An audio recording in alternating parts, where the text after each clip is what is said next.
I've always believed that honesty is the cornerstone of a good marriage. My wife, Caroline, and I had been together for 8 years, and I thought we had a bond that couldn't be shaken. We met in college, fell in love fast, and built a life together. But as I sat in our quiet living room that evening, staring at the glowing screen of my laptop, I realized I had been living in a lie. It started a month ago. Caroline began acting differently. She'd spend more time on her phone, giggling at text messages she wouldn't share with me. She started coming home late, claiming she had to stay longer at work to handle a new project. I wanted to believe her, but there were too many oddities. The sudden shift in her demeanor, the new clothes she bought but never wore around me, the unfamiliar cologne lingering on her skin. I didn't want to jump to conclusions, so I decided to do some investigating. A week ago, when she left her phone unattended, I took a chance and opened it. My heart raced as I sifted through her messages. And there it was, a series of texts between her and someone named Derek. It wasn't just a coworker, as she'd mentioned casually before. They exchanged explicit messages, planned secret rendezvous, and even shared pictures that I'll never be able to erase from my mind. For days, I was consumed by a cocktail of emotions: rage, betrayal, humiliation. I wanted to confront her, but something stopped me. Caroline had always been a master of manipulation, twisting situations to paint herself as the victim. If I didn't have irrefutable proof, she'd find a way to deny everything and turn it against me. So, I came up with a plan. I started by installing a small surveillance camera in the living room. It was discreet, hidden among the decor she rarely paid attention to. I synced it to my laptop and set it to record whenever it detected movement. Then, I tracked her phone's location. She'd been careless with her passwords, and I knew enough about her habits to access her accounts. I saw every message, every photo, every detail of their sordid affair. Tonight was the night I'd been waiting for. She had left in the afternoon, claiming she was meeting her friend Claire for drinks. Claire, of course, was out of town, a fact I confirmed by casually messaging her the day before. I followed Caroline's location on her phone and saw her heading to a fancy restaurant across town. Derek was there, waiting for her. I didn't follow them inside. I didn't need to. Instead, I returned home and began setting the stage. I compiled every piece of evidence I had: screenshots of their texts, videos from the camera, and even the photos they'd sent each other. I arranged them into a folder titled "The Truth" and queued it up on the laptop connected to our TV. Then I waited. When Caroline walked through the door, she was practically glowing. Her cheeks were flushed, and she had that telltale smile that made my stomach churn. She kicked off her heels and greeted me with an unusually cheerful, "Hey, babe!" I forced a smile. "Hey, how was your night?" "Oh, you know," she said, brushing past me. "Just catching up with Claire. It's been forever since we had a girls' night."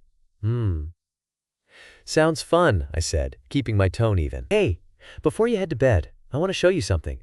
It's on the TV." She hesitated, her smile faltering for a split second. "Sure. What is it?" "Just something I've been working on," I said cryptically, leading her to the couch. She sat down, and I grabbed the remote, hitting play. The screen lit up with a montage of her betrayal. First came the texts, scrolling slowly enough for her to read every word.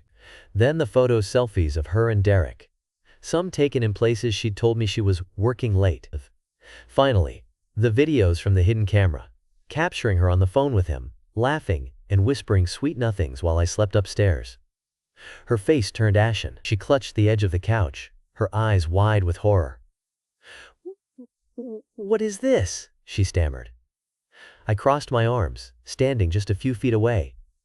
"This, Caroline, is the truth you've been hiding from me, the truth about your affair with Derek." "It's not what it looks like," she blurted out, her voice trembling. "I can explain." "Don't," I snapped, my voice sharper than I'd intended. "Don't insult my intelligence by trying to lie your way out of this. I have all the proof I need." She buried her face in her hands, sobbing. "Please, I didn't mean for this to happen. It was a mistake." "A mistake?" I repeated, laughing bitterly. "Mistake? Mistake is forgetting our anniversary, not carrying on a months-long affair behind my back." Quote. For a moment, the only sound in the room was her muffled crying. I let it hang there, letting her feel the weight of her actions. Then I delivered the final blow. "Caroline, I've already spoken to a lawyer.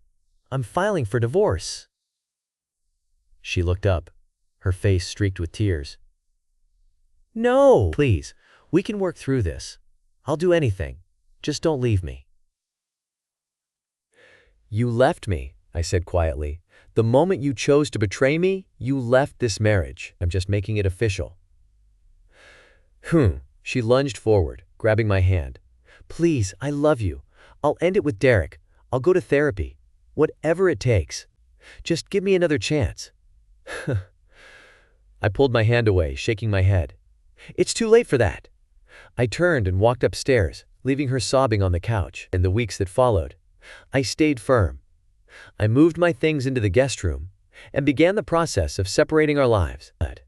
I'd hired a good lawyer who ensured the divorce proceedings were swift and fair. As it turned out, Derek wasn't just a cheater, he was also married. His wife, once I reached out to her, was more than happy to provide additional evidence for the case.